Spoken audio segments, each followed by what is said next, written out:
Hello good morning बच्चों, welcome to again my YouTube channel all in one classes. आशा करता हूं कि आप सभी लोग बढ़िया होंगे और अपनी पढ़ाई लिखाई जोरों शोरों से कर रहे होंगे। इसी सीरीज में हमारा एग्जाम ओरिएंटेड बैच दिसंबर 2025 जैसा कि आपको पता हमने लॉन्च कर रखा है। और अगला टॉपिक जो हमारा होने वाला है यानी सब्जेक्ट BEVAE 181 इन्वायरमेंटल स्टडी। ठीक है सर, आपने तो पहले ही इसका यूट्यूब पे वीडियो अपलोड कर रखा है। हाँ जी बच्चों, पर वो पूरा इंग्लिश वाले बच्चों के लिए वीडियो अपलोडेड कर रखा है। और आज जैसा कि हमें बच्चों ने कुछ कमेंट करके दिया है कि सर प्लीज़ हिंदी में भी वीडियो अपलोड करो, क्योंकि हम हिंदी में पेपर देने वाले हैं। तो बच्चों की डिमांड पे मैं ये पूरा हिंदी मीडियम में जो है इन्वायरमेंटल स्टडी का टॉपिक वो वीडियो बना रहा हूँ। ठीक है बच्चों, इसमें हम क्या करने वाले हैं, सेम सर वही वन शॉट करेंगे with 50 most exam important question के साथ। कंटेंट वही सिंपल सा बच्चों, 50 वो सारे मोस्ट इंपॉर्टेंट एग्जाम क्वेश्चन जो कि क्या हुए हैं पिछले सालों में कंटिन्यूसली 5 से 6 सालों के पेपर में पूछे जा रहे हैं, उसी को मैंने क्या करा कंसाइज वे में यहाँ पे आपके सामने ले आया हूँ। ठीक है बच्चों, तो अगर आप मेरे यूट्यूब चैनल पर नए हैं तो प्लीज़ चैनल को लाइक एंड सब्सक्राइब जरूर करें। तो बिना कुछ टाइम वेस्ट किए हुए हम अपनी क्लास को स्टार्ट करते हैं। तो सबसे पहला बच्चों जो क्वेश्चन पूछा जाता है, सबसे पहला हम ले लेते हैं नॉर्मल क्वेश्चन, पर्यावरण में क्या क्या शामिल होता है, यानी पर्यावरण से आप क्या समझते हो। पर्यावरण में बच्चों जैविक घटक यानी वे सभी जीव जो कि क्या है जैविक है, यानी सांस लेने वाले जो जीव है क्या वो पर्यावरण में सम्मिलित होते हैं, या अजैविक घटक या केवल वे सभी चीज़ जैसे रॉक्स या सॉरी चट्टान, हिंदी मीडियम में तो चट्टान हो गया, पर्वत हो गया, पठार हो गया, केवल उन्हीं को पर्यावरण कहते हैं, या जैविक या अजैविक दोनों को कहते हैं, या केवल मानव मानव को ही पर्यावरण में शामिल करते हैं। बच्चों पर्यावरण पर्यावरण एक बहुत ही बड़ा टर्म है, इसके अंदर सभी चीज़ आती है। यानी जैविक घटक वे सारे घटक जिनमें सांस होती है, जिनमें लाइफ होती है, जीवन होता है। और सारे वो सारे अजैविक घटक जिनमें जीवन नहीं होता, जैसे पत्थर हो गया, ठीक है, पहाड़ हो गया, पठार हो गया, पानी होगी, वो भी क्या हमारे पर्यावरण का हिस्सा आता है। तो यानी इसका आंसर क्या हो जाएगा बच्चों, इसका आंसर हो जाएगा जैविक और अजैविक दोनों। ठीक है बच्चों, अब हम चलते हैं अपने नेक्स्ट क्वेश्चन की तरफ। जैविक घटक कौन कौन सा है, क्या जल जैविक घटक है, नहीं बच्चों को इसमें जान नहीं है। मिट्टी है, नहीं। वायु है, नहीं। पौधा, पौधे में जान होती है बच्चों, एज पर द साइंटिफिक ये प्रूव भी हो चुका है, तो इसलिए पौधे क्या है जैविक घटक है। ठीक है बच्चों, जीवों और पर्यावरण के बीच अंतः क्रिया के अध्ययन को क्या कहते हैं, यानी जीव और पर्यावरण इन दोनों के पढ़ने को क्या कहते हैं, यानी इन दोनों के बीच के संतुलन को क्या कहते हैं, पारिस्थितिक तंत्र। यानी पारिस्थितिक तंत्र वो तंत्र होता है जहाँ पे जीव और पर्यावरण जो है एक दूसरे के क्या होते हैं, पूरक होते हैं। ठीक है बच्चों, ओके सर। वायुमंडल में सबसे अधिक गैस कौन सी पाई जाती है, देखो वायुमंडल में ये सारी गैसें पाई जाती है, पर क्वेश्चन क्या पूछ रहा है, क्वेश्चन पूछ रहा है सबसे अधिक कौन सी पाई जाती है। तो बच्चों सबसे अधिक हमारे वायुमंडल में नाइट्रोजन गैस पाई जाती है। कौन सी बच्चों, नाइट्रोजन गैस। ठीक है, अब बच्चों ये बोल रहे हैं स्थल मंडल, यानी स्थल मंडल से आप क्या समझते हो। स्थल मंडल मतलब बच्चों एक सिंपल डेफिनेशन बताता हूँ, मतलब जमीन पे रहने वाले जीव को स्थल मंडल कहते हैं। यानी स्थल मंडल मतलब हो गया आपका जमीन, जहाँ भी जमीन का हिस्सा हो गया वो स्थल मंडल हो जाता है। फिर ऐसे ही एक वायुमंडल आता है जो कि वायु होता है, जल मंडल आता है जहाँ पे जमीन नहीं होती खाली जल होता है। तो बोले स्थल मंडल का अर्थ क्या है, क्या जल से रिलेटेड है, नहीं। जल से रिलेटेड जल मंडल हो जाएगा, वायु से रिलेटेड वायुमंडल हो जाएगा, भूमि से रिलेटेड स्थल मंडल हो जाएगा, और जीव से रिलेटेड कुछ नहीं होता है ऐसा बच्चों, क्योंकि जीव भी किस पे आ जाता है, भूमि पर, और भूमि किस पे आता है, स्थल पे। ठीक है बच्चों, हाँ जी सर समझ आ रहा है हमें, अब आगे पढ़ते रहो। ठीक है बच्चों, अब बोले जैव मंडल में क्या क्या शामिल होता है, बायोस्फीयर मतलब जैव मंडल, इसमें क्या केवल पौधे शामिल होते हैं, या केवल जानवर शामिल होते हैं, या केवल मानव। नहीं बच्चों, पौधे तो होते ही होते, क्योंकि हम इन्वायरमेंट स्टडी पर है तो पौधे तो कॉमन सी बात है। जानवर के साथ साथ मानव, मानव में भी प्राण होते हैं। सिमिलरली जानवर में भी क्या होता है, जानवर में भी क्या होता है, लाइफ होती है, मानव में भी लाइफ होती है। तो सारे जीव, जितने भी जीव है जिसके अंदर लाइफ हो, सभी के सभी जैव मंडल में शामिल होते हैं। तो इसका बच्चों आंसर क्या हो जाएगा, सी हो जाएगा। ठीक है बच्चों, फिर आता है अगला, इनमें से कौन सा नवीकरणीय संसाधन है। नवीकरणीय संसाधन का मतलब बच्चों वो संसाधन जिसे हम बार बार यूज कर सकते हैं और बार बार प्रोड्यूस कर सकते हैं, पैदा भी बार बार कर सकते हैं और इस्तेमाल भी चाहे कितना कर लो खत्म नहीं होगा। क्या कोयला बच्चों कभी खत्म नहीं होगा, नहीं सर, हमें पढ़ाया गया कोयला एक लिमिट मात्रा में है, मतलब लिमिटेड मात्रा में, और वो एक टाइम के बाद क्या होता है, खत्म हो जाएगा। पेट्रोल सर वो भी एक लिमिटेड यानी सीमित मात्रा में और एक समय के बाद खत्म हो जाएगा। प्राकृतिक गैस वो भी सिमिलरली ऐसा है कि एक सीमित मात्रा में ही पाया जाता है और बहुत ही कम एरिया में ही क्षेत्रफल में पाया जाता है। लेकिन सौर ऊर्जा, सूरज तो आप देख लो, जब तक धरती रहेगी और पृथ्वी रहेगी तब तक क्या है, सूरज रहेगा। जिस दिन सूरज खत्म उस दिन पृथ्वी खत्म, ऐसा माना जाता है साइंस के हिसाब से भी, और आपके अपने आइडियोलॉजी आपके धर्म के हिसाब से भी। ठीक है बच्चों, तो सौर ऊर्जा, सौर ऊर्जा आपको ये देखा होगा कि आजकल हिंदुस्तान में सौर ऊर्जा का ज़्यादा ट्रेंड चल रहा है। इसमें क्या होता है, एक प्लेट लगी होती है जिससे क्या होता है, और एक बैटरी लगी होती है। तो जैसे ही सूरज की रोशनी प्लेट पे पड़ती है तो उससे इलेक्ट्रिक जनरेट होता है। और ये आप कितना भी इस्तेमाल कर लो, क्या सूरज की रोशनी आप सोलर से इस्तेमाल कर लोगे तो क्या सूरज की रोशनी कम हो जाएगी, नहीं सर। ये क्या है, नवीकरणीय संसाधन, असीमित मात्रा में सूरज की रोशनी है। अनवीकरणीय संसाधन बिल्कुल इसका उल्टा होता है, यानी असीमित होता है। क्या अनलिमिटेड मात्रा में कोयला पेट्रोल है, नहीं सर, लिमिटेड मात्रा में तो ये होगा नहीं। शीघ्र पुनः पूर्ति योग्य, यानी अनवीकरण संसाधन वो होते हैं जिसे हम दोबारा शीघ्र बना सकते हैं। सोलर एनर्जी, हर दिन सूरज उगेगा, हर दिन बिजली पैदा होगी, तो क्या हो सकता है सर, नहीं सर, सीमित मात्रा में। हाँ, अनवीकरण संसाधन क्या है, लिमिटेड यानी सीमित मात्रा में, और ना 1000 साल, 2000, 5000, 1 लाख साल बाद वो खत्म हो जाएंगे, यानी उनकी मात्रा एक दिन खत्म हो जाएगी।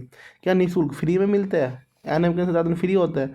अरे सर कैसे बता रहे हो, पेट्रोल की कीमत अभी तो 100 रुपये लीटर पार करने वाली है। देखो NM के संसाधन निकालने में भी बहुत तरह के क्या लगता है मशीनरी का यूज़ किया जाता है।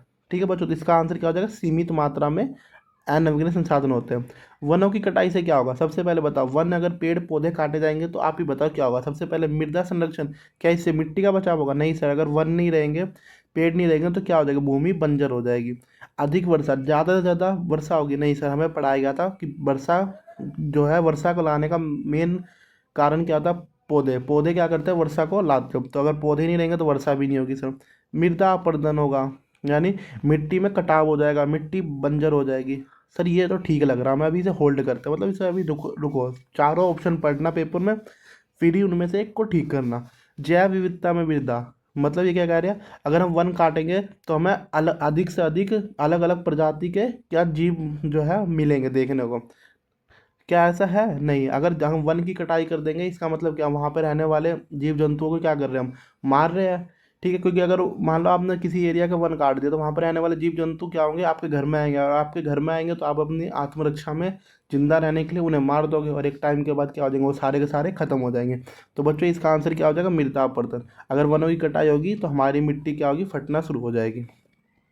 जैव विविधता का क्या अर्थ होता है, क्या केवल पौधों में विविधता पाई जाती है, यानी क्या केवल पौधों में जैव विविधता, विविधता का मतलब अलग अलग तरीके के पौधे पाना। क्या केवल पौधों में जैव विविधता पाई जाती है? नहीं सर। क्या केवल जानवरों में? नहीं सर।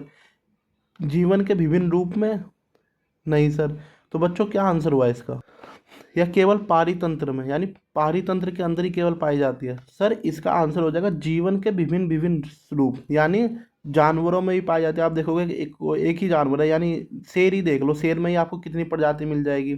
ठीक है, मोर देख लो, कबूतर देख लो, चिड़िया देख लो, उसमें भी आपको भिन्न भिन्न प्रकार की प्रजाति मिलेगी। पौधे भी देख लो, हर कांटे वाला पौधा जरूरी नहीं है बेर हो, कुछ हो सकता है जहरीले बेर देते हैं, कुछ कांटे वाले पौधे, कुछ कांटे वाले पौधे खाने वाले देते हैं। तो ये क्या, इन सब में विविधता पाई जाती है। तो इसका आंसर क्या हो जाएगा बच्चों, पारितंत्र है, पर पारितंत्र से भी ज़्यादा इन्होंने एक ऑप्शन दे दिया, जीवन के विभिन्न विभिन्न स्वरूप। तो देखो इन दोनों दोनों ही आंसर ठीक है, पर आपको ठीक कौन सा करना है, जो कि सबसे ज़्यादा इंपॉर्टेंट होगा, यानी जरूरी होगा। तो इसका आंसर क्या हो जाएगा बच्चों, सी। तो इससे आप क्या कर सकते हो, इंपॉर्टेंट मार्क कर सकते हो, अगर पेपर में इस पर क्वेश्चन आएगा तो हमें सी आंसर करना, ना कि डी। जैव विविधता हॉटस्पॉट क्षेत्र क्या होता है, यानी जैव विविधता हॉटस्पॉट क्षेत्र बच्चों वो क्षेत्र होता है, ये हॉटस्पॉट का मतलब ऐसा क्षेत्र जहाँ पे सरकार क्या कर देती है, प्रतिबंध लगा देती है बाहर के लोगों का घुसना, यानी जंगल को क्या कर देती है, सुरक्षित कर देती है, संरक्षित कर देती है, ताकि क्या हो सके, उसके अंदर रहने वाले विभिन्न विभिन्न प्रकार के जीवों को बचाया जा सके। इसलिए सरकार क्या करती है, जैव विविधता हॉटस्पॉट क्षेत्र बनाती है। ठीक है, अगर सरकार ने किसी क्षेत्र को जैव विविधता हॉटस्पॉट क्षेत्र कह दिया तो उस क्षेत्र के अंदर शिकार करना मना है, और बाहर लोगों का उस क्षेत्र में जाना ही मना। केवल वहाँ के लोकल लोग ही, यानी वहाँ के जो आसपास के लोग हैं वही क्या कर सकते हैं, जंगलों में जा सकते हैं, और अपना दैनिक जीवन जैसे लकड़ी लाना या कुछ जड़ी बूटी लाना होता है, या वह फल फ्रूट लाना होता है, वो ला सकते हैं, उसके अलावा कोई नहीं जा सकता। तो यानी ये किस लिए किया गया है, अधिक प्रदूषण बढ़ाने के लिए, यानी जहाँ जिस जिस जगह पे प्रदूषण ज़्यादा हो जाता है उसे हम जैव विविधता हॉटस्पॉट क्षेत्र कहते हैं। नहीं सर, ये गलत है। जिस जगह पर जनसंख्या ज़्यादा हो जाएगी इंसानों की, वो जैव विविधता हॉटस्पॉट हो जाएगा। नहीं सर, जहाँ पर अधिक वर्षा होगी वो भी जैव विविधता हॉटस्पॉट होगा। नहीं, तो इसका आंसर क्या, प्रजातियों की अत्यधिक विविधता होती है और उन्हें बचाने के लिए क्या करती है सरकार, जैव विविधता हॉटस्पॉट क्षेत्र बनाती है।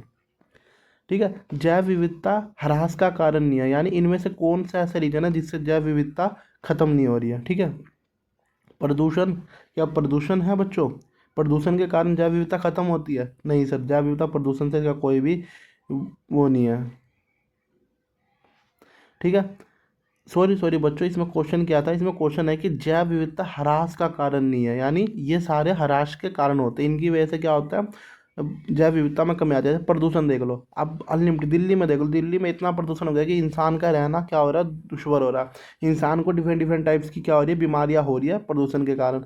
अब तो सोचो पक्षियों में कैसा होता होगा, पक्षी तो बेचारे बोल भी नहीं सकते, ना ही वो अपने किसी डॉक्टर के पास इलाज करवा सकते हैं। ठीक है, आवास विनाश, ये मतलब क्या है, जैसे मान लो अभी हम हैं, ठीक है, एक टाइम पे दिल्ली भी क्या होती थी, हरी भरी होती थी, लेकिन आज के टाइम पे देख लो बस फ्लैट ही फ्लैट आपको दिखता है। हमने क्या करा, दिल्ली में सारे पौधे को काट दिया और वहाँ की ज़मीन पे क्या बिल्डिंगें खड़ी कर दी। अब वहाँ बिल्डिंग खड़ी कर दी तो जाहिर सी बात है जानवर तो रहेंगे नहीं, वहाँ पे क्या रहेंगे, इंसान रहेंगे। तो हमने क्या काम करा, वहाँ की जैव विविधता को ख़त्म कर दिया। तो जैसे जैसे हम आवास विनाश करेंगे, यानी जैसे जैसे और घर को बनाएंगे, तो वहाँ पे क्या होगा, जैव विविधता का ह्रास होता रहेगा। अत्यधिक दोहन करना, अत्यधिक दोहन का मतलब बच्चों होता है क्या, ज़्यादा से ज़्यादा क्या करना, खनिज पदार्थों को निकालना, यानी प्राकृतिक के रिसोर्सेज को ज़्यादा से ज़्यादा निकालने से हम क्या करेंगे, जैव विविधता का ह्रास का कारण नहीं होगा। यानी हम चाहे तो अनलिमिटेड मात्रा में पेड़ों को काटना शुरू करते हैं, लेकिन उससे जैव विविधता खत्म नहीं होगी। नहीं सर, अगर हम ज़्यादा से ज़्यादा पेड़ काटेंगे तो वहाँ के रहने वाले पशु पक्षी कहाँ जाएंगे, वो मर जाएंगे, क्योंकि उन्हें रहने को कोई जगह नहीं मिलेगी। तो इससे भी क्या होगा, ह्रास का कारण होगा।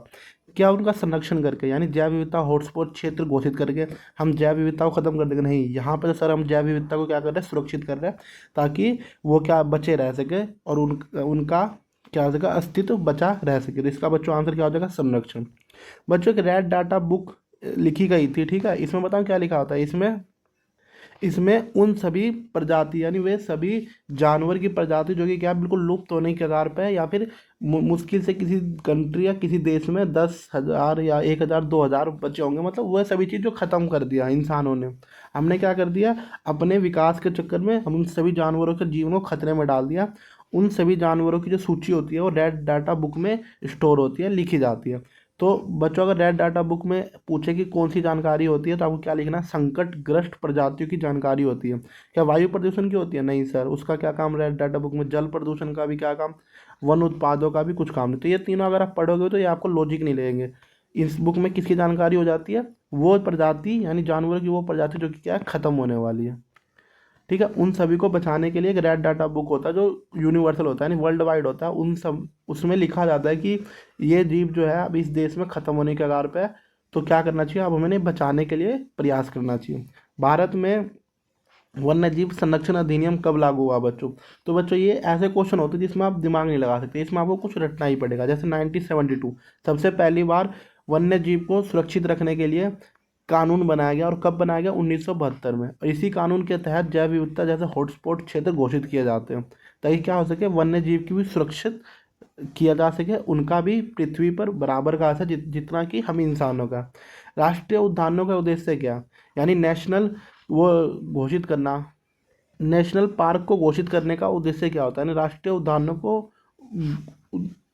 का उद्देश्य क्या है, व्यवसायिक पैसा कमाना उनसे, नहीं सर, खनन करना, यानी उस एरिया में, जिस एरिया को राष्ट्रीय उद्यान नेशनल पार्क घोषित कर दिया है, वहाँ पर जाके क्या करो, खनन करो, वहाँ की मिट्टी सब निकालना शुरू कर दो।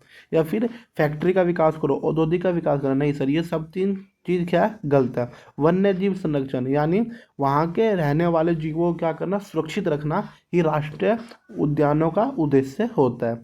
किसी भी पारितंत्र में ऊर्जा का मुख्य स्रोत क्या होता है बच्चों, ऊर्जा। ऊर्जा हमें किससे प्राप्त होती है सर, सूरज से प्राप्त होती है। तो क्या पवन से हमें ऊर्जा प्राप्त होती है, नहीं सर। जल से, नहीं सर। मिट्टी से, नहीं सर। तो एकमात्र क्या है जिससे हमें ऊर्जा मिलती है, हमें ही नहीं, पृथ्वी पर प्रत्येक वन्य जीव को और इंसानों को भी सूरज से ही ऊर्जा प्राप्त होती है।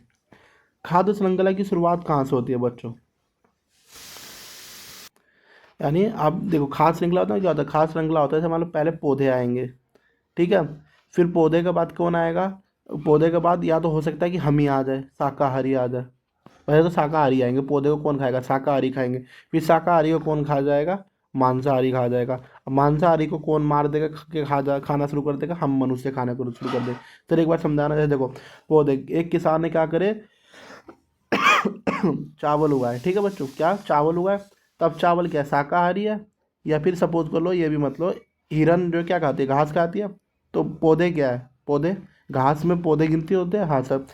हिरन ने क्या करा, हिरन एक शाकाहारी जीव है, ठीक है बच्चों, उसने क्या किया, घास खाए। हिरन को कौन खा गया, शेर खा गया, और शेर को हमने क्या करा, मार दिया। तो देखो ये क्या होगा, खाद्य श्रृंखला की शुरुआत होगी। क्या सर शेर को मार के हम खाते हैं, हो सकता है चाइना के लोग तो खाते ही होंगे, मुझे नहीं पता बच्चों। खाद्य श्रृंखला की शुरुआत कहाँ से होती है, तो बच्चों उत्पादकों से। सबसे पहले क्या होना चाहिए, उत्पादक, यानी कहीं से तो खाने की शुरुआत होनी चाहिए। अगर घास ही नहीं होंगे तो हिरन ही नहीं होगा, हिरन नहीं होगा तो शेर नहीं होगा, शेर नहीं होगा तो हम इंसान भी किसको मारेंगे, किसी को नहीं मारेंगे। या फिर सपोज को अगर हम इंसान मान लेते शेर को खाते तो हम भी नहीं रहेंगे। तो ये बच्चों क्या होता है, खाद्य श्रृंखला होती है। तो इसमें सबसे पहला चीज़ क्या आ जाएगा, उत्पादक। बच्चों आप अगला क्वेश्चन वही पूछ रखा, उत्पादक कौन होता है बच्चों, उत्पादक मतलब वो पौधे, यानी पौधे तो आंसर ही है, यानी वो चीज़ जो अपना खाना क्या है स्वयं बनाती है, यानी किसी दूसरे पर निर्भर नहीं होती है। तो ये क्या होता है बच्चों, ये केवल हरे पौधों में वो चीज़ होती है, यानी हरे पौधों में ही वो वो विशेषता ये होती है जो अपना खाना जो खुद बना सकती है। ठीक है, हरे पौधे किसी से कहीं जाकर आटा थोड़े खरीद के लाते हैं, चावल थोड़े खरीद के लाते हैं, किसी दुकान पे गए हरे पौधे, चलो भैया चावल ले दो, अब मैं चावल लूँगी नहीं।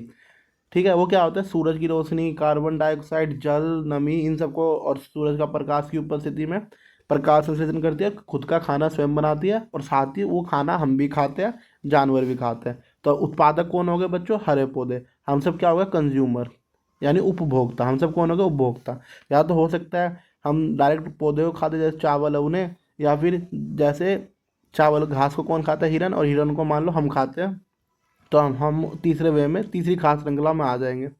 उपभोक्ता किस पर निर्भर होंगे, सर जाहिर सी बात है ना, उत्पादकों पर, यानी जो खाना बनाएगा उस पर निर्भर है। जैसे हम पौधों पर निर्भर है, अगर पौधे ही नहीं उगेंगे, यानी चावल की खेती नहीं होगी, तो हम किस क्या खाएंगे, कुछ नहीं खाएंगे, और हमारा अस्तित्व भी संकट में हो जाएगा। बच्चों अब घटक सहायता करते हैं किस में, अब घटक मतलब बच्चों ये वो ऐसे कीटाणु होते हैं, यानी ऐसे जीवाणु होते हैं जो कि क्या करते हैं, किसी भी सड़ी गली चीज़ को क्या कर देते हैं, वापस डिकम्पोज कर देते हैं, यानी उसे वापस मिट्टी में मिला देते हैं, ताकि क्या रहे, पर्यावरण सुरक्षित रह सके। प्रकृति ने इस तरीके से पर्यावरण को क्या करा, बनाया है। अब देखोगे चाय पत्ती होगी, ठीक है, कोई भी जानवर मर जाता है, या फिर मान लो, और क्या, हाँ, सड़े गले कोई भी पौध चीज़ होगी, आप उन्हें क्या करते हो, मिट्टी में जाके फेंक देते हो, पर आप ये नोटिस करना 2 या 3 दिन बाद वो चीज़ वहाँ पे गायब हो जाती है। वो कहाँ चली गई, वो मिट्टी में या फिर उस एरिया में कीटाणु होते हैं जो कि क्या करते हैं, इन सभी को, सड़ी गली चीज़, चाय की पत्ती होगी, जो चाय बनाने का पत्ती होती है, या सड़े गले पौधे हो गए, या जो जानवर की मृत्यु हो जाती है, हम इंसान ही हो गए। जैसे मुसलमानों में ये रिवाज होता है कि इंसानों को दफनाया जाता है, तो मिट्टी के अंदर कीटाणु क्या करते हैं, उन सभी जो बॉडी होती है उन सभी को क्या करते हैं, सड़ा गला के वापस मिट्टी में भेज देते हैं, ताकि क्या रह सके, वातावरण सुरक्षित रह सके, पर्यावरण में कोई नुकसान ना हो। ठीक है, तो अब घटक क्या करते हैं, पोषक तत्वों के पुनर्चक्रण में सहायता करते हैं, यानी वो बताते हैं कि आप जहाँ से आए हो वहीं पे मिल जाओगे। वायु प्रदूषण के मुख्य रूप किससे प्रभावित होता है, यानी वायु प्रदूषण मुख्य रूप से प्रभावित करता है किसको, मृदा को। यानी अगर एयर वायु में प्रदूषण होगा तो इससे मृदा को कुछ इफेक्ट पड़ेगा, नहीं सर। जल को, नहीं सर। स्थलमंडल को, नहीं सर। वायुमंडल को, सबसे ज़्यादा इफेक्ट किस पे पड़ेगा, वायुमंडल। वायुमंडल में ही तो वायु प्रदूषण होगा, हाँ जी सर। वाहनों से निकलने वाले वायु प्रदूषक सबसे ज़्यादा कौन से होते हैं,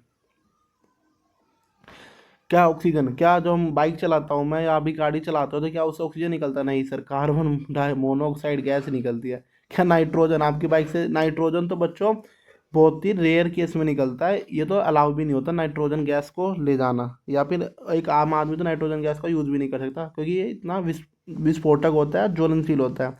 हाइड्रोजन, ये भी नहीं सर। तो सबसे ज़्यादा वाहनों से कौन सी गैस निकलती है, कार्बन मोनोऑक्साइड गैस निकलती है। जल प्रदूषण का क्या कारण हो सकता है, सबसे बड़ा सीवेज, यानी हमने क्या करे, आप शहरों में देखोगे बड़े बड़े नाले बनाए जाते हैं, और वो नाले कहाँ छोड़ दिए जाते हैं, एट द एंड शहर के बाहर कोई नदी जा रही होगी, उस नदी में एकदम से क्या प्रवाहित कर दिए जाएंगे, तो उससे क्या हो जाता है, वहाँ का नदी प्रदूषित हो गया। औद्योगिक अपशिष्ट, फैक्ट्री में निकलने वाले वेस्ट को भी किस में प्रवाहित कर दिया जाता है, नदी में, यार जल में प्रवाहित किया जाता है, जिसके कारण क्या होता है, जल खराब हो जाता है। कृषि अपवाह, बच्चों ये अपवाह का मतलब यहाँ पे, जैसे आजकल के किसान देखोगे आपने, अनलिमिटेड मात्रा में खाद यूज़ करते हैं, फर्टिलाइज़र यूज़ कर रहे हैं, कीटनाशक, ऐसे ऐसे कीटनाशक यूज़ कर रहे हैं जो 2 ही दिन में या 15 से 20 दिन में क्या सब्जी को उगा दे रही है। ठीक है, तो ये भी क्या है, एक जल प्रदूषण का कारक बन रहा है, क्योंकि वो एट द एंड कहाँ जा रहा है, जमीन के अंदर रिस रिस का जा रहा है, और पानी में घुल जाता है, फिर वहाँ के एरिया के जो लोग पानी पीते हैं तो वो कैसा पानी पीते हैं, प्रदूषित पानी। इन तीनों में से क्या सभी, तो हाँ सर, यहाँ पर हमारा क्या हो जाएगा, उपरोक्त सभी। ठीक है, यूट्रोफिकेशन अधिकता के कारण होता है। यूट्रोफिकेशन अधिकता के कारण बच्चों क्या क्या होता है, क्या ऑक्सीजन होता है, सर यूट्रोफिकेशन क्या होता है, एक मान लो पोषक तत्व होता है, एक तरीके से क्या होता है, एक पोषक तत्व होता है जो कि हमारी सेहत के लिए क्या होता है, सबसे ज़्यादा हानिकारक होता है। ठीक है, तो इसकी मात्रा जितनी खाने की चीज़ों में ज़्यादा होगी, जैसे रॉ मटेरियल कच्ची सब्जी होगी, फ्रूट हो गया, फल हो गया, उन सभी में, तो ये उतना खतरनाक माना जाता है। तो क्या ये ऑक्सीजन में होता है, नहीं सर। अभी आपने बताया कार्बन डाइऑक्साइड में, नहीं सर। ऊष्मा में, नहीं सर। तो इसका आंसर क्या हो जाएगा, पोषक तत्व, किसमें, पोषक तत्व में।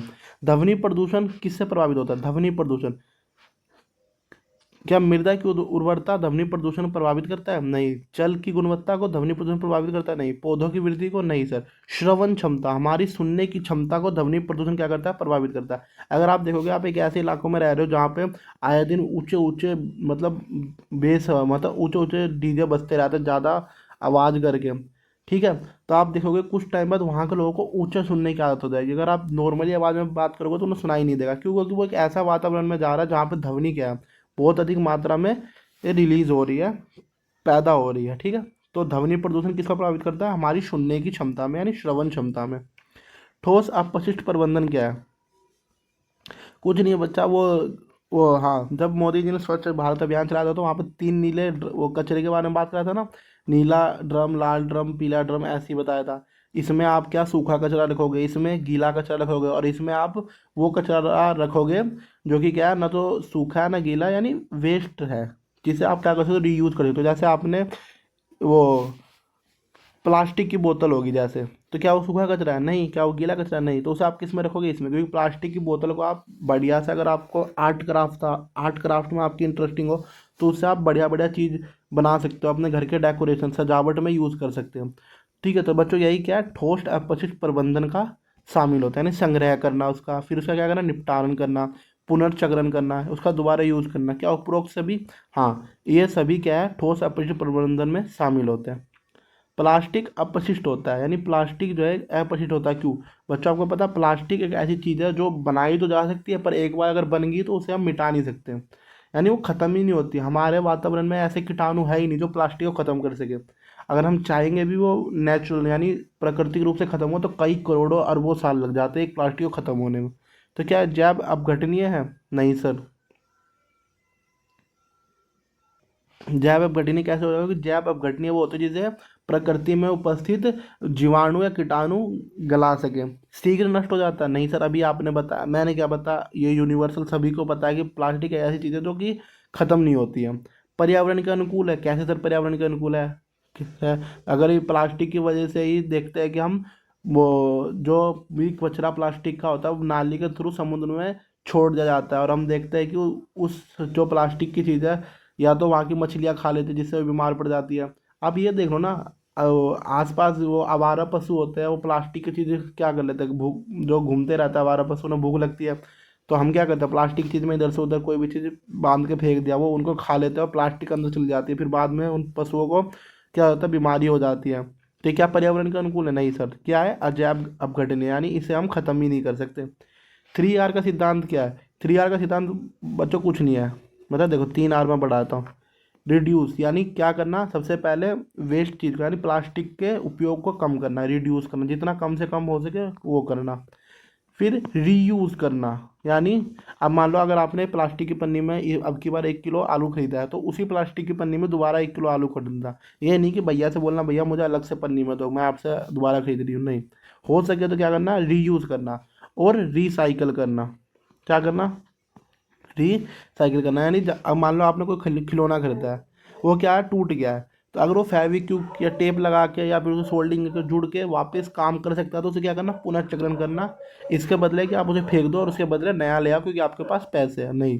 ये क्या आता है, 3R का सिद्धांत। तो बच्चों क्या आता है, सबसे पहले क्या आता है, घटाना। क्या कहता है, पुनः उपयोग करना और पुनः चक्रण करना। यदि वो ठीक होकर चल सकता है तो वो करना। तो इसका आंसर क्या हो जाएगा बच्चों, ए। जलवायु परिवर्तन का मुख्य कारण क्या है, यानी जलवायु परिवर्तन। जलवायु परिवर्तन बच्चों, आप बच्चों जैसे कि देख रहे हो आज के टाइम में क्या, गर्मी अत्यधिक मात्रा में पड़ रही है, सर्दी जितनी पड़नी चाहिए वो नहीं पड़ रही है।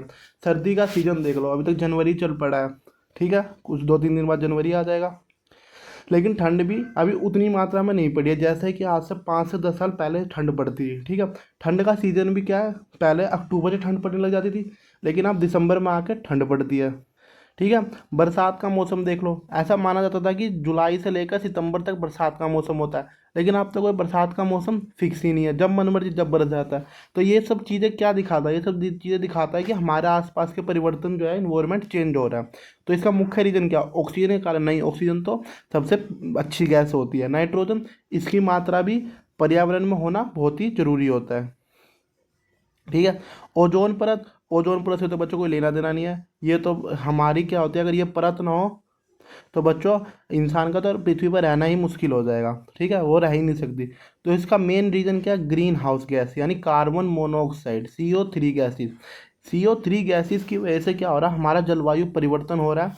यानी जिस महीने में जो चीज़ होना चाहिए वो चीज़ नहीं हो रहा। गर्मी पड़ रही है तो 8 8 9 9 महीने तक गर्मी ही पड़ती जा रही है, ठंडी पड़ नहीं रही है, बरसात का मौसम फिक्स नहीं रहा है, या अनलिमिटेड मात्रा में, असीमित मात्रा में बरसात, बाढ़ आ रही है, प्राकृतिक आपदाएं हो रही है।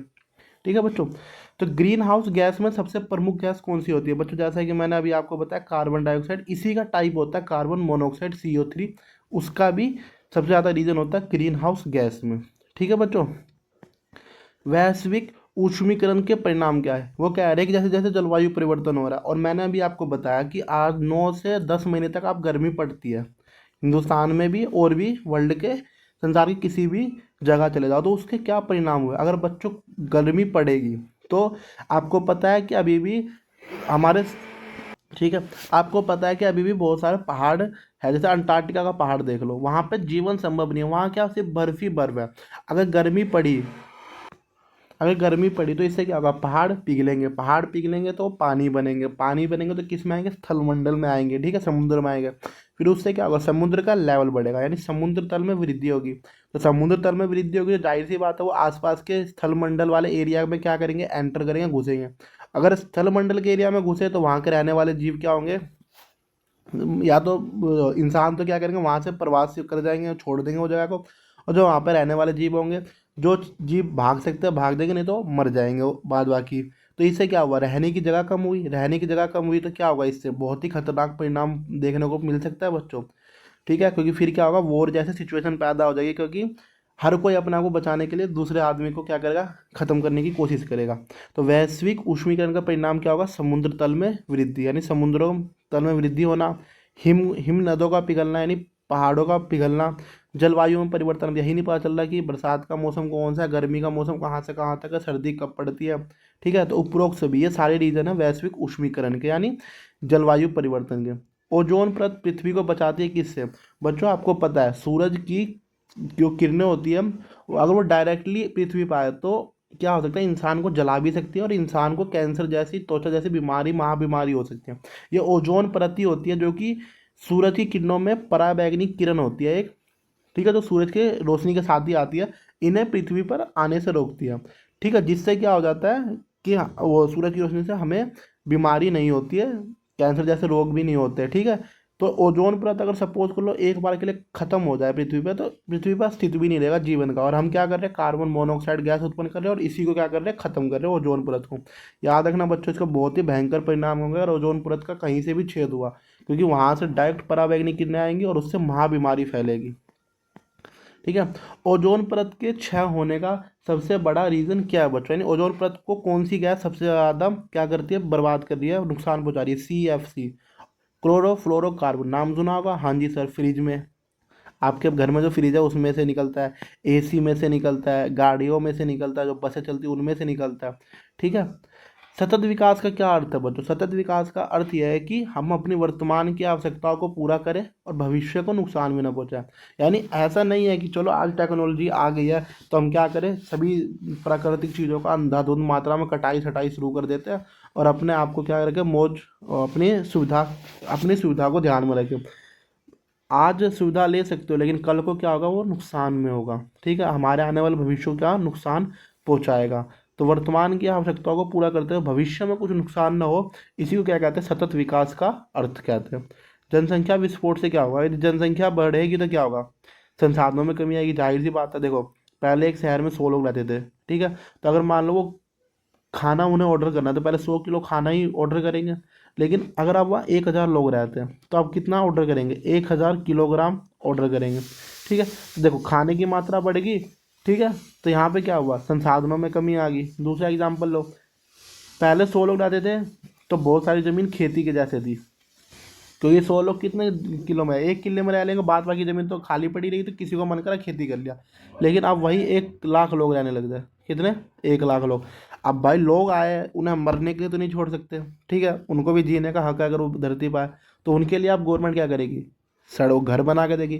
गवर्नमेंट घर बनाएगी तो ज़मीन पैदा कर नहीं सकती है, पृथ्वी को बड़ा कर देगी गवर्नमेंट चाहे तो नहीं। तो क्या करेगी, खेती वाली ज़मीन को ही वो क्या करेगी, घर बनाएगी या जंगलों को काटना शुरू करेगी। ठीक है, तो समझे इससे संसाधनों की कमी कैसे आई। हाँ जी सर समझ गए। प्रदूषण पैदा होगा, ज़्यादा लोग रहेंगे ज़्यादा मात्रा में प्रदूषण पैदा होगा। ठीक है, पर्यावरण को नुकसान पहुंचेगा, पेड़ पौधे की कटाई करेंगे जब भी तो उनके रहने की जगह बनेगी। तो उपरोक्त सभी यानी इन चारों में, इन तीनों को, ये तीनों ही शामिल होते हैं जनसंख्या विस्फोट में। सही है सब। शहरीकरण का परिणाम क्या है, जैसे हमें मेट्रोपॉलिटन सिटी बना रहे हैं तो उसका परिणाम क्या है, सबसे पहले कम प्रदूषण, यानी शहर में कम प्रदूषण होता है। आ जाओ दिल्ली में, आ जाओ दिल्ली में, तुम कम प्रदूषण है। दिल्ली क्या है, शहरीकरण नहीं है। अत्यधिक हरित क्षेत्र, ओहो, अगर शहरीकरण करेंगे तो चारों तरफ हरियाली हरियाली रहेगी। आओ, वेलकम टू दिल्ली। आओ दिल्ली में एक बार तुम शहरीकरण देखना, तुम प्रदूषण आपको कम दिखाई देगा। पर्यावरण जैसी समस्याएं नहीं होगी, वन्य जीव को संरक्षण करेंगे। क्या, शहरीकरण होगा तो यहाँ पे वन्य जीव सुरक्षित रहेंगे। अच्छा, यानी शेर जंगल वंग, जैसे शेर जंगलों में रहता है, अगर हम वहाँ जंगल काट के लोगों को बचा दें तो शेर क्या करेंगे, वहाँ पे शेर भालू हिरन जैसे जो वन्य जीव है उनको सुरक्षित रखेंगे हम, क्योंकि हम वहाँ से उन्हें भगा देंगे। पर्यावरण समस्या आएगी, हाँ सर, पर्यावरण की समस्या, क्योंकि अब मान लो शहरीकरण करने के लिए क्या करेंगे हम, उस एरिया के प्रकृति को नुकसान पहुंचाएंगे। ठीक है, अब प्रकृति में कौन कौन रहता है, वहाँ की चिड़िया रहती है, मान लो पेड़ पे रहती है, हिरण हो गया, वहाँ के रहने वाले शेर भालू चीता जो भी प्रजाति होगी, उन्हें क्या करेंगे, वहाँ से ख़त्म करेंगे, जब भी लोग रह सकते हैं। या तो जानवर ही रहेंगे या इंसान रहेगा। और जब भी इन दोनों चीज़ में चुनने की बारी आई है तो इंसान ने सबसे पहले खुद को चुना है। ठीक है, हमने तो ये नहीं देखा कि नहीं ये जगह जानवरों के लिए छोड़ देते, ये इन्हीं की जगह है, बहुत सालों से रह रहे, नहीं, पहले हम रहेंगे फिर देखेंगे प्रकृति के बारे में। ठीक है, पर्यावरण नैतिकता संबंधित है, पर्यावरण की नैतिकता किससे संबंधित है, मानव और प्रकृति के संबंधों को क्या बताती है, पर्यावरण नैतिकता संबंध बताती है, मानव और प्रकृति के कैसे संबंध होने चाहिए। अब एक बात बताओ बच्चों, पर्यावरण शिक्षा, यानी मैं आपको ये सब्जेक्ट पढ़ा रहा हूँ, इन्वायरमेंटल स्टडी, पर्यावरण के रिलेटेड, तो इससे आपको क्या हुआ, जागरूक हुए आप पर्यावरण के बारे में। हाँ जी सर, इससे हम जागरूक हुए, जिम्मेदारी आई, आपको ये पता चला कि अगर आसपास मेरे कोई पेड़ कट रहा है या फिर अननेसेसरी क्या है, हरित वो जानवरों को मारा जा रहा है। ठीक है, तो आप क्या करोगे, उसके खिलाफ पुरजोर तरीके से आवाज़ उठाओगे। जैसे कि अब राजस्थान में देख लो क्या हुआ, अरावली पर्वत हॉट टॉपिक है, इससे आप ज़्यादा बढ़िया समझ सकते हो। सरकार ने ऑर्डर दिया था कि अरावली को 100 मीटर से पहाड़, यानी ज़्यादातर अरावली का हिस्सा क्या हो जाता, कट जाता अगर ये ऑर्डर लागू होता। लेकिन वहाँ के लोग जागरूक थे प्रकृति के प्रति, पुरजोर तरीके से विरोध करा, आखिरी में क्या, वो जीत गए। यानी आप, उन्होंने अपनी जिम्मेदारी समझी। प्रकृति की जिम्मेदारी नहीं बनती, अगर कल को अगर अरावली पर्वत कट जाता, सबसे ज़्यादा परेशानी राजस्थान के लोगों को ही होती।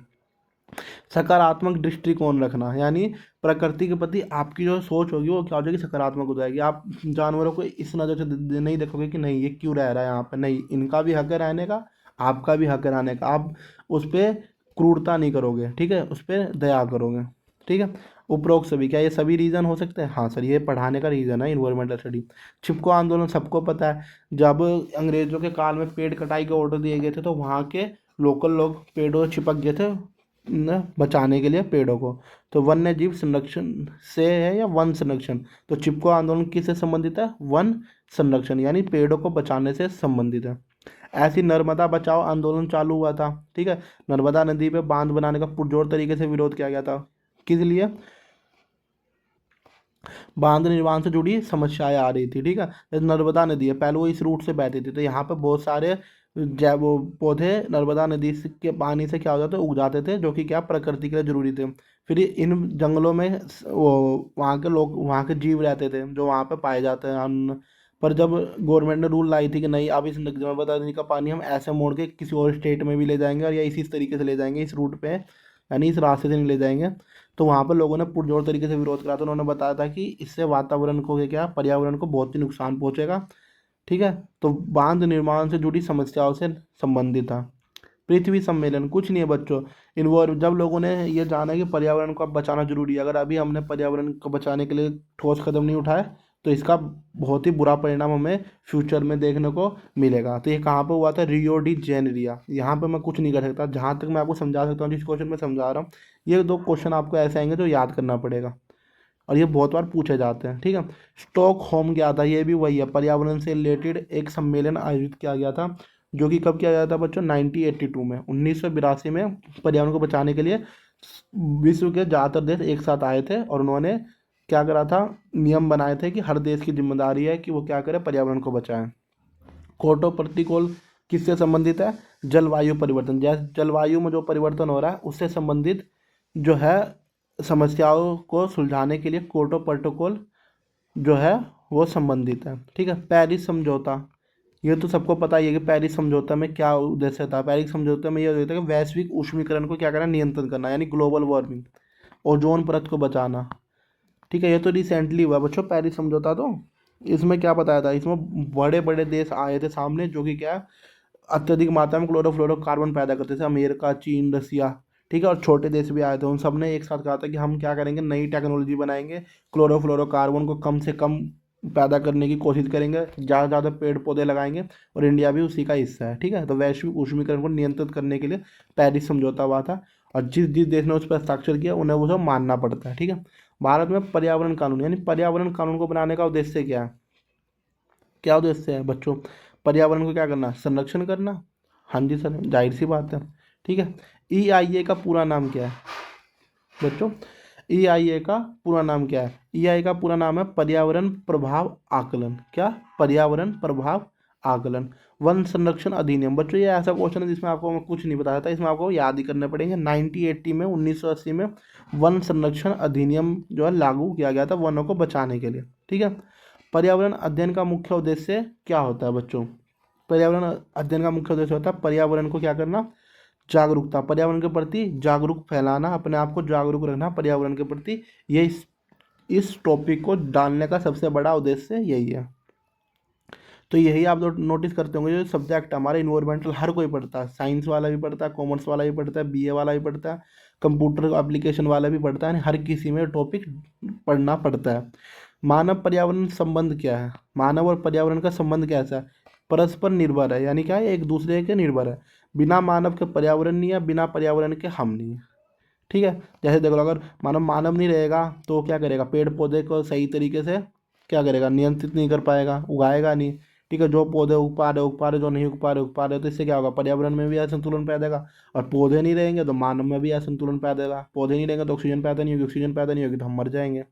ठीक है। तो कैसा संबंध है इनका, परस्पर निर्भर, एक दूसरे के ही पार्ट हिस्से होते हैं। पर्यावरण संरक्षण की जिम्मेदारी किसकी है, क्या केवल सरकार की जिम्मेदारी बनती है कि हम अपने पर्यावरण को सुरक्षित रखें, केवल एक व्यक्ति या कुछ व्यक्तियों की जिम्मेदारी बनती है कि पर्यावरण को संरक्षण करें, सुरक्षित रखें, या केवल कुछ संगठन यानी कुछ ऐसी NGO जो पर्यावरण के लिए काम करती है केवल उनकी जिम्मेदारी है, नहीं, सभी की सभी जिम्मेदारी है। इसका सबसे बढ़िया एग्जाम्पल मैं फिर अरावली का दूंगा। वहाँ पे देख लो, सरकार तो क्या थी, उसके विरुद्ध थी, पर वहाँ के सभी लोगों ने अपनी जिम्मेदारी समझी। एक दो लोगों के होने से कुछ नहीं होता, अगर एक दो लोग विरोध करते, सरकार क्या करती है, पुलिस से उन्हें नकली केस में फंसवा देती, लेकिन पूरा का पूरा हरियाणा, आधा राजस्थान उठ के आ गया था। किस किस को जेल में भरेगी सरकार, तो वहाँ पर सरकार को झुकना पड़ा। क्यों, क्योंकि वहाँ के व्यक्तियों ने अपनी जिम्मेदारी समझी। ठीक इसी प्रकार से हम ये भी आशा करते हैं कि सरकार को भी जिम्मेदारी समझनी चाहिए, केवल अपने फ़ायदे के लिए या फिर देश का ही फायदा करना चाह रही हो वहाँ पे, तो हमें ये नहीं कि देश का फायदा करने के लिए प्रकृति के साथ खिलवाड़ करें, हमें सतत विकास को प्राथमिकता देनी चाहिए। विकास करो, ऐसी टेक्नोलॉजी बनाओ जिससे पर्यावरण भी सुरक्षित रहे, हमारा विकास भी हो, हमें इस पे जोर देना चाहिए।